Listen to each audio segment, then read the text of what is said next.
Nila. Nako. May nagsasabi ba sa'yo? May lumalapit ba sa'yo? May mga nagsasabi na nagtatitle, pero hindi ko pa-deserve yun. Na kay Ate Angelica Panganiban ng Corona, guys. Wala sa akin. Pero enjoy ko yung company nila. Mahal ko sila. And I love how real they are. And unapologetic silang maging sila. With no filter. Ayun. That's why I love them. Thank you for that question. Now, let's go to Jason Laluna from Certified Kapamilya over there. Hi, Jason. Yes, congratulations sa endorsements. Oh, wow, thank you. Salamat. May linya kasi dun sa Marupok AF na medyo nakakatch ng attention ng mga likers ng page namin. Yung, I know what I did, but I also don't know why I did that. Why I did what I did. So, sa in real life ba, may nangyari na bang sitwasyon sa buhay mo na nasabi mo na yun? Or kumbaga relatable? Meron. May mga moments naman talaga na may parang mariregret mo. Ganun. Yeah. Meron din. Mapapatanong din. Napapatanong. Ikaw din naman. Yes. Tapos, may project kayo with Director Jason Laksamana. Yes. May idea na ba kayo kung ano yung characters na ipo-portray? Meron na. But, yes. Yeah, sorry, what? Yes, ito yung question. How different and how similar are those characters with story? Oh, wow. Without spoiling anything. Eh di ang masasabi ko lang iba. Magkaiba sila. Yun lang. First secret lang muna lahat. Thank you, Jason. Now, let's go to our next question from Samantha Prats of Push. Andiyan na ba siya? Okay, dito na tayo sa next. Si Jeff Perton from Kapamilya Online World. Hey Maris, congratulations. Hello. Tabi-kabi lang yung projects mo and yung endorsement. Opo.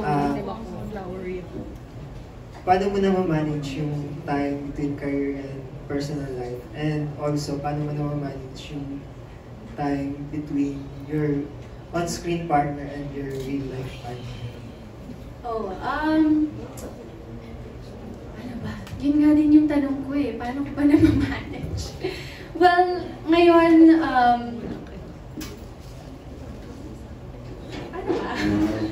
ano nga yung unang tanong? Parang dalawa kasi siya. Career and love life.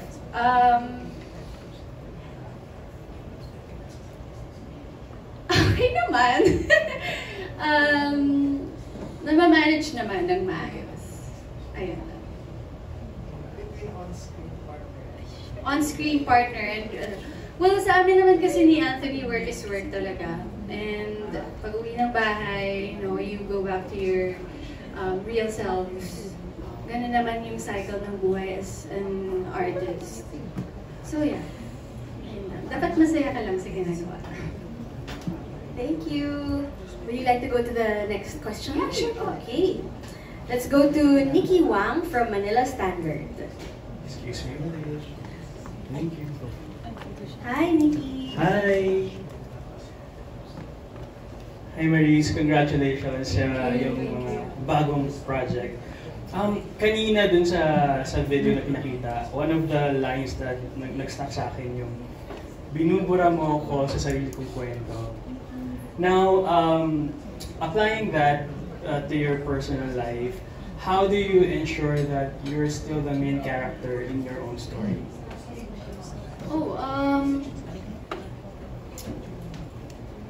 To ensure that you're always the main character. Here's the thing, you're not always going to be the main character of your story. Hindi siya dapat ganun tingnan.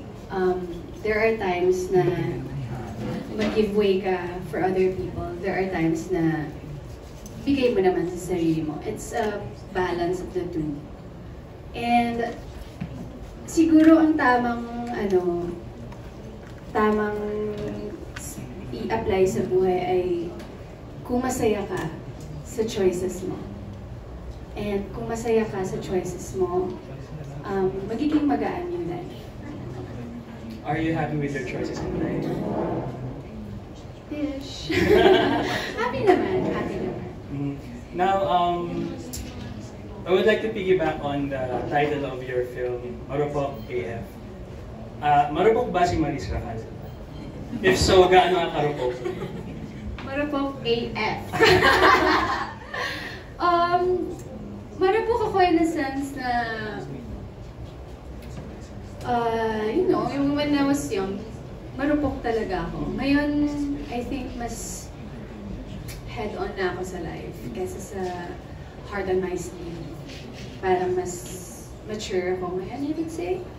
But, hindi pa rin naman talaga mawawala yung karupukan. Kasi, they say that the mind or the brain is the most powerful organ in your body, but sometimes it's the heart. Thank you. And for my last question, yung partnership niyo ni Anthony, yun nga, nagkaroon na kayo ng endorsement and all. And until now, you still have a lot of following online. Where do you see your partnership going in the next few years? Oh, kami ni Anthony, grabe yung mga pangarap namin. Like, sana after the movie na gawin namin, magbunga pa. Kasi we have that special, that rapport na hindi ko ma-mimic with other people. So, masarap siya katrabaho, kabanter, masarap siya ka-eksena. So, sana, alam mo yun, yung makagawa kami ng mga films na in like 50 years, people would look back and then isa yun sa mga top 3s nila or top 5. Ganun. Classic, ganun. Yeah. Thank you very much for so pretty today. Thank you. Thank you. Thank you, Nikki Wang. And now let's have Ms. Janice from Bulgar. Hi, Marias. Looking good. Thank you. Parang naingit ako sa hair mo. Ganda. Pero ano ba yan? Totoong buhok? Or... Ano lang to, layers lang. Oh. Tapos extensions. Kala ko naman may pinagdadaanan kaya ganyan. Wala po. Wala naman. Oo, kasi alam mo naman sa showbiz, di ba pag nagbago ka ng hairstyle, iisipin nila may pinagdadaanan ka. Hindi, may bagong movie lang napanood. Kaya iba yung... Kaya iba yung Oo. Pero kasi Maris, yung love team nyo ni Anthony talagang nag-gig, di ba, sa Can't Buy Me Love. So, I just wanna know, paano kasi no-support ng iyong real-life boyfriend na si Rico Blanco doon sa success mo ngayon, sa success ng love team nyo ni Anthony, hindi ba siya nagsiselos? Kasi kung ako yung boyfriend, parang so sobrang click nyo, tatablan ako eh. Hindi sila sa sarili. Supportive siya. So okay lang ba sa kanya? Kasi balita magkakaroon kayo ng next project ni Anthony. Yeah, supportive siya sa next project namin. Yes.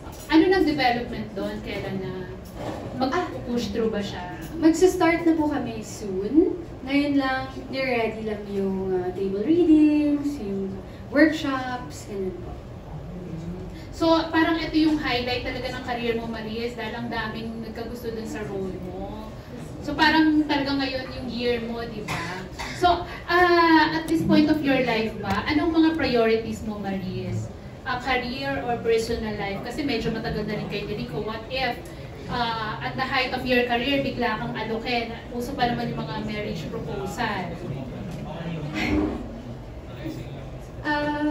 Focus lang po ako sa career. So mas priority mo pa rin yung career. Pero do you see yourself ending with Rico?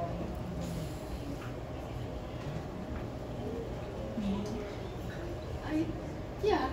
Oh, but sorry. Nagiging emotional ka.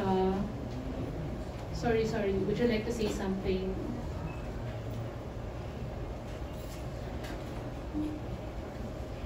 Can we request for tissue paper, please? Yes. Thank you. Yes. I already have some there.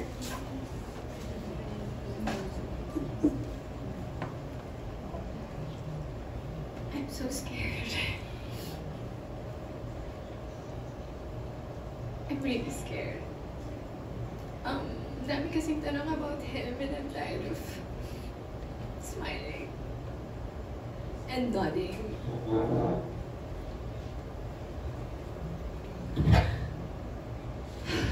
I'm so scared because if I announce it, then it's real.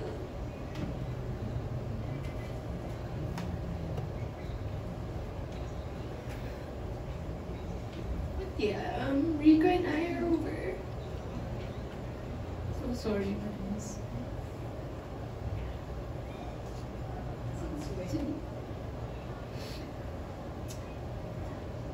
Okay lang ba mag-share ka, Maris? Kasi parang emotional ka.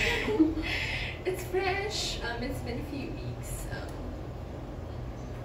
Loneliest, emptiest weeks I've ever experienced in my life.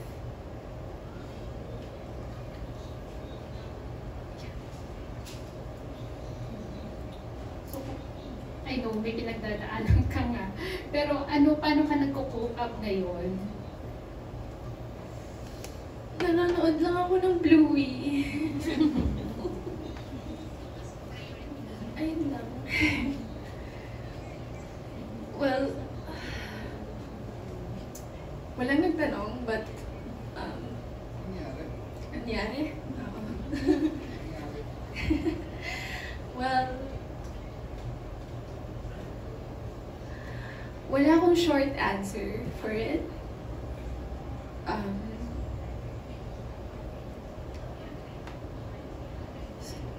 Hindi ko rin siya malabas ng isang statement lang kasi hindi ganun kadali, hindi ganun kadali. Sobrang complicated niya yung situation.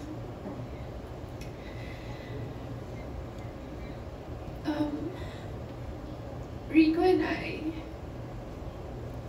our universe was so beautiful.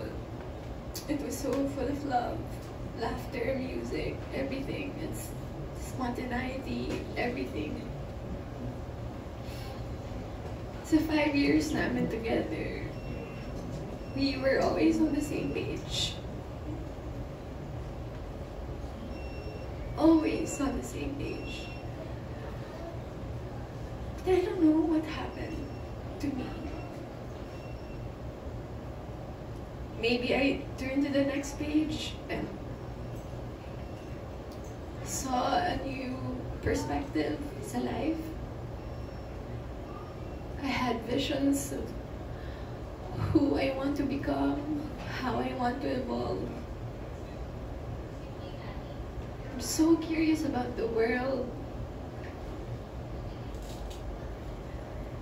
And the truth is, I am going through changes.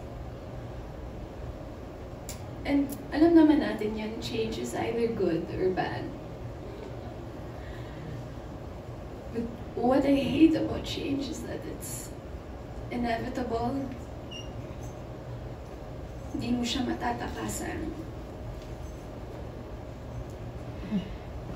And wala ka nang ibang gawin kundi you have to face it and confront it. Because it's been in the back of my head. So yeah, I told Rico about it. I told him my problems, my issues sa buhay. And he took it like a man. He took it like a man.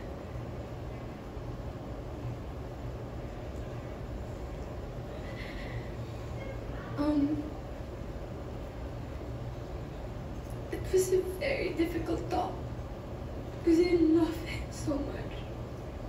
I love him and he loves me, but I have so many questions about my life and how will I go on sa buhay with him when I have so many questions about me, my sense of self. It was so difficult. But it was a very polite separation. Up to the very end of our relationship, it was still full of love, full of understanding. Enrico is one of a kind.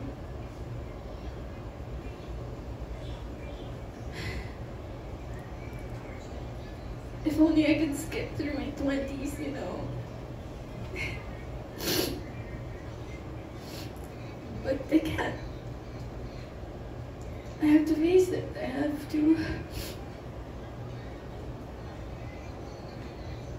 sit with my feelings and acknowledge my changes. And Oh, sorry to hear that, Maris, no? Pero once and for all na lang din, I'm sure kasi after your being open about your situation, maraming magtatanong dahil na kung nag-click yung ano yun ni Anthony, baka madamay siya at isipin ng mga fans na may kinalaman si Anthony sa breakup. well, Anthony is out of the picture here. It's just mainly me and Rico. Mainly me. I'm the issue. So after this, okay ka pa bang magsalita? Or this is the first and last time na you'll talk about it? This is the only time I'm gonna ever talk about it. Since, well, we're at it. I would like to humbly ask the public to look at us, Rico and I, with understanding and love, because we're both grieving. Hindi naman makakontrol yung mga opinion ng mga tao, but please don't direct your hate towards Rico, because he's too precious for that. If you guys want to throw some punches, I'm ready to take them. Yeah.